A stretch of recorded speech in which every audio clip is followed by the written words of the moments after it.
Today a friend asked me, what is Bitcoin?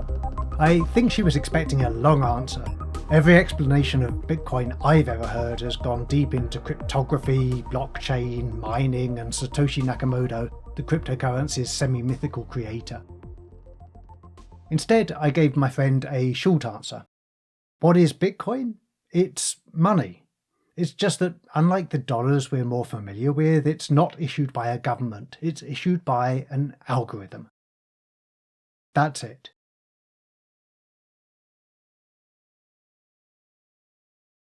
You're still here? I already gave you the answer. Bitcoin is money that's issued by an algorithm, not a government.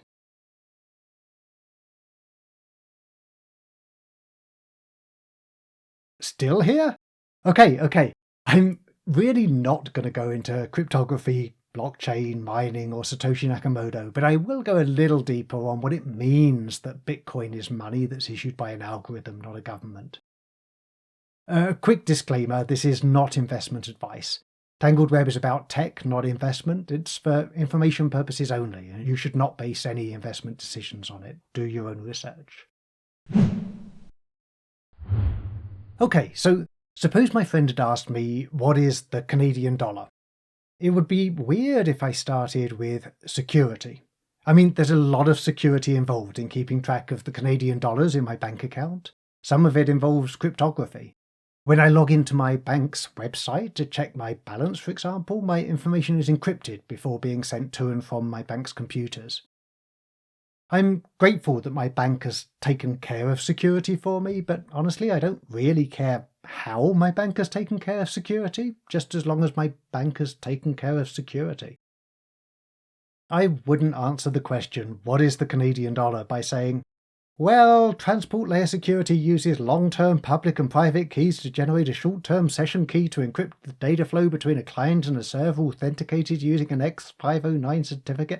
No, I would not do that. So I'm not going to answer the question, what is Bitcoin, by talking about security either. There's a lot of security involved in keeping track of the Bitcoin in my wallet. Honestly, I don't really care how Satoshi Nakamoto took care of security, just as long as Satoshi Nakamoto took care of security. Similarly, it would be weird if I began an explanation of the Canadian dollar by insisting that there's no single computer that keeps track of how many Canadian dollars everyone has. I mean, it's true. There is no single computer that keeps track of how many Canadian dollars everyone has. The Canadian government has done some questionable things, but keeping track of Canadian dollars on a single computer is not one of them. Imagine if that were the way we kept track of Canadian dollars. What would happen if the computer crashed? Would Canadians have to wait for it to be rebooted before they could pay for their groceries?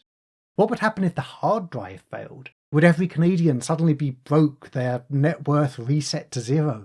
Could an egalitarian activist eliminate all disparities of wealth in Canada by hacking into a single computer? Well, obviously not. I wouldn't answer the question, what is the Canadian dollar, by saying, well, countless computers keep track of how many Canadian dollars everyone has. Some of them are owned by banks, some by brokers, some by the Canadian government. These computers aren't all in the same place, they're distributed all over Canada. So I'm not going to answer the question, what is Bitcoin, by talking about distribution either. The computers that keep track of how many Bitcoin everyone has are distributed all over the world. Well, obviously. And it would be weird if I began an explanation of the Canadian dollar by saying that banks, brokers and governments need to buy computers to keep track of how many Canadian dollars everyone has, as well as electricity to run those computers.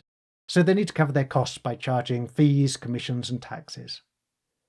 I mean, it's true, banks, brokers and governments do need to pay for computers and electricity, so they do need to charge fees, commissions and taxes.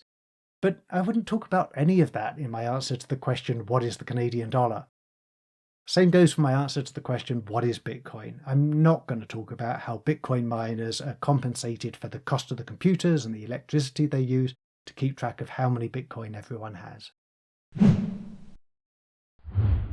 So, what is the Canadian dollar? Well, the Canadian dollar is money. It's a token for things people value. Some people value my ability to design software, for example. If I design good software for them, they'll give me Canadian dollars. I value my local coffee roaster's ability to roast coffee and my local brewery's ability to brew beer. If they roast good coffee and brew good beer for me, I'll give them Canadian dollars.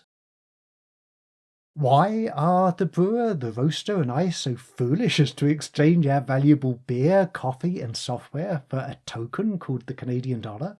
I mean, most of the time this token doesn't even take so tangible a form as a coin or a bill.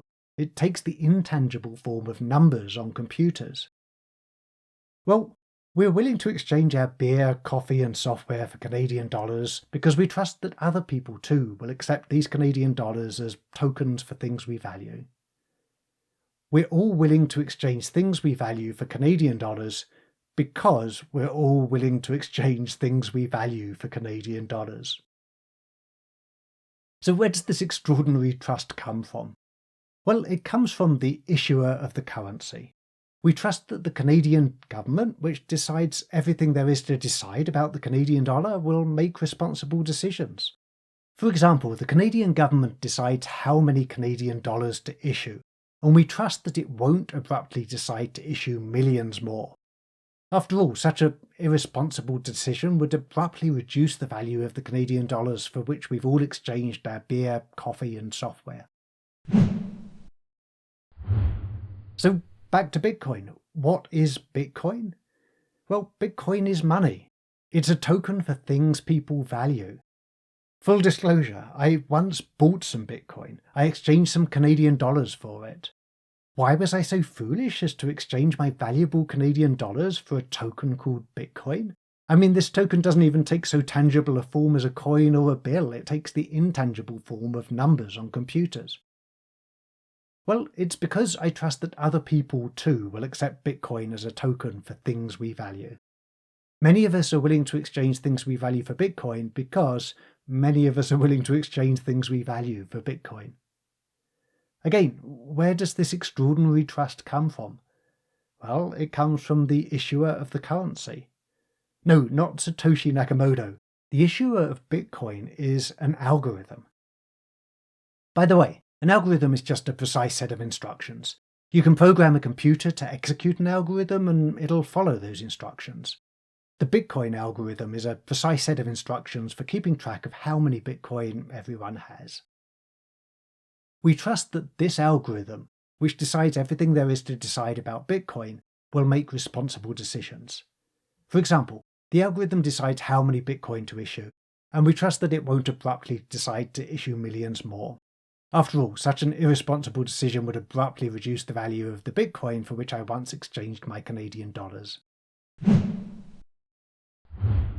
So that's it. Forget about cryptography, blockchain, mining, and Satoshi Nakamoto. Here's what you need to know. Bitcoin is money that's issued by an algorithm, not a government. So there's only one question left to answer. Money requires extraordinary trust. So, which would you trust more, a government or an algorithm? To answer that question, we should probably look at the track record.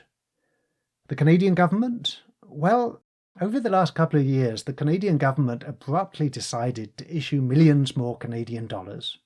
Actually, hundreds of thousands of millions more. It's not an outlier as far as governments go. At the same time, the UK government abruptly decided to issue hundreds of thousands of millions more pounds sterling. The US government abruptly decided to issue thousands of millions more US dollars. European governments abruptly decided to issue thousands of millions more euros. The numbers are mind-boggling. So, not such a great track record for governments. The Bitcoin algorithm? Well, the Bitcoin algorithm has decided to issue 21 million Bitcoin. Not thousands of millions, just 21 million. And that's not 21 million over the last couple of years, it's 21 million ever. There will never be more than 21 million Bitcoin. If you're used to governments, you may be thinking, sure, that's what the algorithm's saying now, but what happens after the election? How many Bitcoin will the next algorithm issue? Well, when it comes to Bitcoin, there are no elections. Governments change, algorithms stay the same. You don't have to trust that the Bitcoin algorithm will issue no more than 21 million Bitcoin. You can prove that the Bitcoin algorithm will issue no more than 21 million Bitcoin. I know what you're thinking. If what I'm saying is true, then it's blindingly obvious that we should trust the Bitcoin algorithm more than the Canadian government when it comes to money. If what I'm saying is true, then we should all be far more interested in exchanging our valuable beer, coffee and software for Bitcoin than for Canadian dollars. If what I'm saying is true, then how much we value Bitcoin as money should increase dramatically in comparison to how much we value the Canadian dollar as money. Well, again, we should probably look at the track record. A decade ago, we valued Bitcoin 30 or 40 times more highly than a Canadian dollar.